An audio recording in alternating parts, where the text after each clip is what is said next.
Are you a tired old man trying to boss me around? Who do you think you are? Suddenly, a cold liquid began ripping down my head. Caught off guard by the sudden chill, I couldn't grasp the situation immediately. But the strong smell of alcohol wafting from me made me realize that the new employee had thrown his drink at me. I didn't mean to boss him around. I had merely tried to calm him down a bit. But it seems he misinterpreted it in his drunken state. This was supposed to be a special celebration. I intended to handle it quietly, but I could no longer tolerate it. My dad's the CEO, you know. As his son, I'm invincible. But even as he saw my stern face and attitude, he failed to grasp the gravity of the situation. He must have been excused for everything up until now by his father's influence. If he's going to flaunt his power, then let's see how he handles someone with even greater power. When he discovers who I really am, he will plummet into the abyss. My name is Tim. As the president of a company handed down by my father, I had dedicated myself to growing the business. Now, approaching 60, I had passed the president's chair to my experienced son and was living a retired life as the chairman. During my presidency, I used to visit subsidiaries and affiliated companies daily, traveling for work. Keeping busy, retirement brought more free time and a more relaxed lifestyle. Then one day, the company celebrated its 100th anniversary with a commemorative party. The event was set to be a significant one. It would have executives from group companies, subcontractors, and business partners, making it a large-scale party. Although the current president, my son, took over public appearances, as the chairman, I had to show up for such a milestone event. Honestly, I'm not keen on public speaking, but due to my position, I had no choice but to attend reluctantly. On the day of the party, although the venue was spacious, it was bustling with many executives. Overwhelmed by the crowd, I, as the chairman, was even more nervous about having to give a speech. But I also knew that I had to switch gears, so I started making rounds, greeting executives of subsidiaries and contractors. In the midst of that, a peculiar figure caught my eye. A young man with an odd aura was walking towards me from the back. Feeling uneasy about his strangeness, I took a closer look and saw his face was flushed. His eyes were wild, and he staggered as he walked. He seemed to be drunk, having probably had too much to drink. Despite feeling overwhelmed by his demeanor, I preferred to avoid any interaction with him. But nearby was an executive from one of the largest subsidiaries, and our eyes met. Once our eyes met, I couldn't look away and walked over to greet the executive. Though I was aware of the man, it was a celebration for the company. I didn't expect him to ruin the party. Just as I was about to speak to the executive, the strange man bumped into me. Ouch. The collision was strong, causing pain in my shoulder. Hey, do you know who I am? Watch where you're going. The man glared at me and complained, but I had been walking straight. He was the one who bumped into me from the side. His accusations were unreasonable, and I stood there dumbfounded. Just then, an executive who had seen the whole thing stepped in. Hey, you've had too much to drink. What? I haven't drunk that much. More importantly, I need to make this old man understand. Although the executive tried to calm him down, the young man wouldn't listen, and the executive looked troubled. Tim, this is Tyler, the son of our company's president. Oh, the president's son. Nice to meet you, Tyler, I said. Just as I was about to introduce myself, I was interrupted rudely. I don't need an old man's introduction. You're probably below me anyway. Tyler interrupted my introduction with a condescending laugh. His remarks were quite rude, but he is in his early 20s. Due to his youth, he probably doesn't understand how to behave in such settings. I was willing to overlook the impoliteness of youth to some extent, but Tyler kept expressing his dissatisfaction. I thought there'd be lots of beautiful women at this party.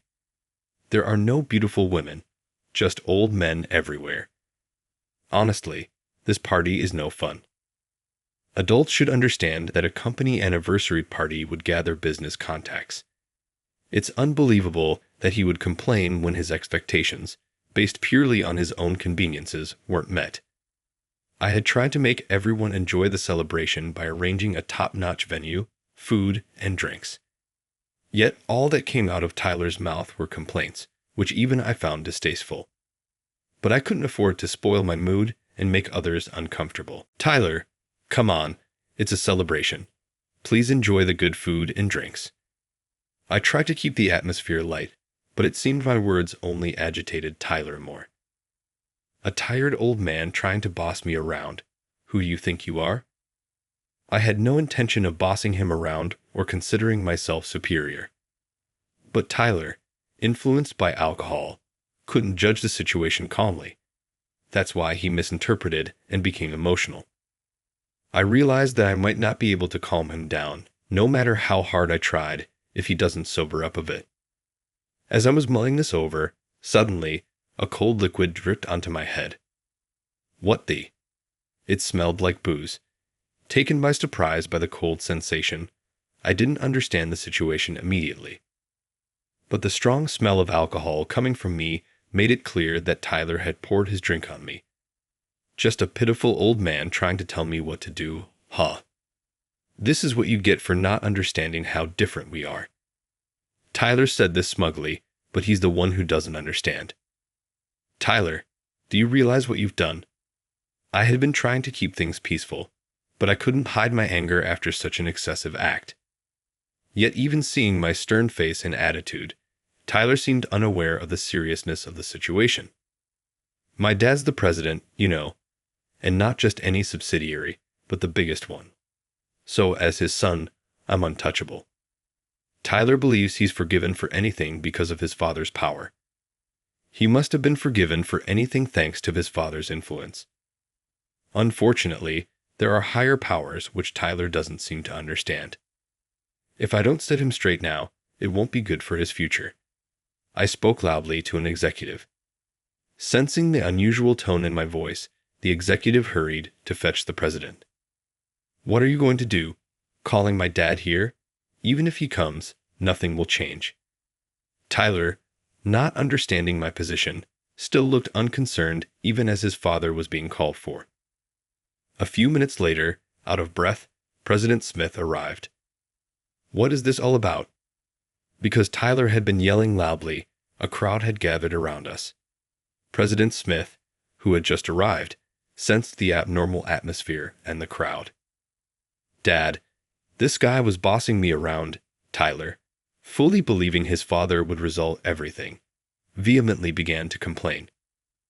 No, I merely asked him to calm down a little, but he wouldn't listen and ended up throwing his drink at me. I explained calmly to President Smith, who turned pale upon hearing this. I'm not at fault. He is. Dad, tell him off. Despite the tense atmosphere, Tyler continued to press his father.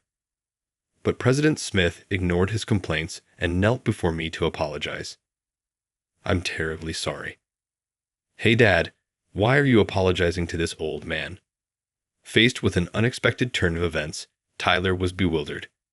The situation had become too strained to continue the party. Ladies and gentlemen, I'm sorry. It seems we cannot continue the party today. We will reschedule for another day. Please feel free to leave now. I announced to the attendees, who began to leave one by one until only Tyler, President Smith, an executive, and I remained. Still bewildered by his father's apology and my sending everyone home, Tyler stood in shock. What's going on? This situation, Tyler, you should apologize too. This man is the chairman of the group.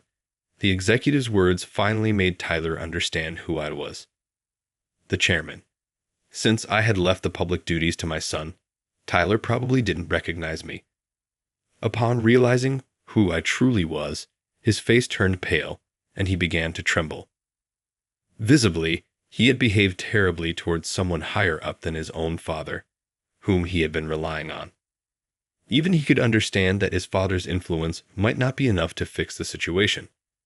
I waited to see how Tyler would react next. I didn't know you were the chairman. Instead of apologizing, Tyler started making excuses. He seemed to imply that not knowing excused his actions, but such excuses don't fly in the adult world. Not knowing? Do you think that's an excuse? As an adult, you should be apologizing first, not making excuses, I said sternly, and he became even more flustered. I didn't mean it like this. If I had known you were the chairman, I wouldn't have done it. He was clearly panicking, continuing to make excuses even as I spoke. Remember, it was you who said you didn't need an old man's introduction when I tried to introduce myself, I said. Tyler, did you really say that? President Smith glared sharply at him. Tyler seemed even more baffled by his father's stern demeanor. Don't just stand there. Apologize to the chairman, President Smith, losing patience with Tyler's reluctance to apologize, strongly commanded him. I'm very sorry. Finally prompted by his father's firm stance, Tyler bowed his head and mumbled a quiet apology. Tyler seems to be a person with high pride. Given the magnitude of the situation, normally one would expect a more sincere apology. Is that your apology? Just excuses followed by a barely audible apology. Do you truly feel sorry? Tyler appeared ashamed as I confronted him. My son, I truly apologize. President Smith apologized again, but having been doused in alcohol, I was far from forgiving. President Smith, are you considering making Tyler the president someday? Yes, that was my intention, he stammered. But it's clear now that promoting someone with such flawed character might lead to continual problems. I'm sorry, but if you're planning on making Tyler the president someday, I'll have to withdraw from the subsidiary. What? Why? Tyler reacted strongly to my statement. This incident isn't isolated. I've heard from the executives at the subsidiaries that there have been problems with Tyler's behavior for a while. Continuing this way, he might cause damage to the company. It seems Tyler joined President Smith's company this year, and in just over 6 months, he's already infamous within the group. His usual behavior has been so bad that I've heard numerous complaints about him from other company employees. Though I initially thought these were just rumors, this incident has confirmed that most of what's been said is likely true. Okay, I won't make him president. Sensing my seriousness, President Smith declared in a rushed tone. You said I was going to be president. How can you change the story now? Tyler interrupted the conversation between me and President Smith. I joined the company because I was told I'd become the president. If I'm not going to be president, there's no point in working here. According to Tyler, he had other career aspirations, but he gave them up due to his father's strong wish and joined his father's company. He gave up his desired path because he was promised the presidency. Without that prospect, he wouldn't have chosen to work at the current company. Despite his desperate pleas, President Smith turned red with anger and shouted, "Do you not understand that your actions could potentially destroy the company?" President Smith, usually calm, raised his voice, leaving some speechless. Just because you were the president's son and people treat you well doesn't mean you can do whatever you want. I felt sorry that he had given up his desired path, but I reiterated to Tyler, who then looked as if he had swallowed a bitter bug. Even his usually kind father and I, the chairman, speaking so sternly, made Tyler hang his head. The party we organized was to celebrate the 100th anniversary, and we spent a significant amount of money on it. Your actions led to its cancellation, so we will be seeking $80,000 in damages. Reorganizing the party will also incur substantial costs. Tyler is an adult, so he must take responsibility for the trouble he has caused. Of course, President Smith, please do not assist him. Tyler will pay the $80,000 from his own earnings, no matter how long it takes. At my words, Tyler's face showed despair. With his father's help, he could probably pay the $80,000 rather quickly. However, if his father helped again, it would only reinforce the notion that his father would always solve his problems. It's best that he learns a tough lesson and pays the money himself. For his reflection with my own efforts, $80,000. You will do it. It's your responsibility. Tyler muttered under his breath, but I firmly reiterated his financial obligation. I apologize for the trouble. I will ensure my son pays the money. $80,000 is impossible, Dad. Help me. Tyler clung to President Smith's legs, begging. But as long as I had ordered him to pay, President Smith couldn't do much. Come to terms with it. It's your responsibility for having done as you pleased until now. After being sternly reprimanded by President Smith again, Tyler collapsed and started crying on the spot. I'm ashamed to have raised such a spoiled son. Rumor has it that Tyler was a long-awaited only child and had been quite pampered. This situation is tough for Tyler, but also an opportunity. By taking responsibility for his own actions, he should stop behaving as he used to. Through this process, I believe he will learn to live as a responsible adult. The matter was settled with Tyler agreeing to pay me the money, and the meeting was adjourned. A month after the problematic party, we held the rescheduled anniversary celebration, and many people attended, including familiar executives and Tyler's father, the president. Chairman, it's been a month. How was Tyler doing? President Smith, noticing me, quickly came over to greet me. I asked about his son. At my question, the president's face clouded over. Well, actually, he has been staying at home. Tyler has. I couldn't hide my surprise at President Smith's unexpected response. Previously, Tyler was a confident and assertive young man. Indeed, he had quieted down towards the end of our last encounter, but I had assumed that over time, he might regain some of his former vigor. According to President Smith, the incident with me had taken a toll on Tyler, and afterward, he seemed to have changed and was quietly doing his work. But seeing his current state, many people felt it was the right time to report Tyler's past behaviors to President Smith. Since joining the company, Tyler had been flaunting his father's power, abusing senior employees, dumping work on colleagues, and acting as he pleased. He had reportedly threatened to fire anyone who complained to the president to keep the victims quiet because they had been afraid of being fired.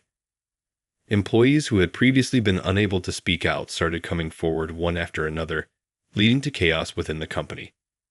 The president confirmed the facts with Tyler, and it turned out that most of the allegations made by the employees were true. President Smith himself apologized to the employees, trying to resolve the situation as amicably as possible. Tyler also made efforts to apologize individually to each person, attempting to settle things smoothly. Yet the resentment towards him among the employees seemed to have grown significantly. There were many calls for Tyler's resignation, but due to the repayment he owed me, President Smith could not easily let him go. Many employers found it hard to forgive Tyler easily, and he was met with harsh stares even when he did come to the office. After enduring such a tough environment for a week, by the following week, Tyler could no longer bear it and became unable to come to work. Since then, he has not been coming to the office. Hearing this, I felt somewhat sorry for Tyler, but it was also a consequence of his past actions coming back to haunt him. If he had simply worked normally without wielding power, none of this would have happened. There are also payments due to the chairman. Rest assured, we will find the right time to have Tyler work. Thank you for your concern. With the responsibilities of his own job and the need to rehabilitate his son, President Smith was indeed facing a challenging situation. Truly, my son has caused you trouble. If only I had educated him properly, President Smith expressed considerable regret about his parenting in light of the recent events and apologized to me again. Afterward, we engaged in several work-related discussions, and we managed to enjoy the party together. A few days after the party, as I was on my way to the office in a hired car, I noticed a familiar figure during a traffic stop. It was Tyler, but his demeanor had significantly changed. His face was gaunt, his hair unkempt, yet he was dressed in a fine suit, presenting a strikingly imbalanced appearance. Clearly, he was suffering mentally. Nevertheless, he was probably out because of the obligation to repay me, as arranged by President Smith. It was painful to see him like this, but this was the consequence of his own wrong actions. All I can hope for is that he continues to persevere. At the same time, this situation has made me reflect on myself and my own son. Seeing Tyler's situation has strengthened my resolve never to become someone who abuses power. I also plan to ensure my son understands what can happen if one misuses power, reinforcing this as a parent.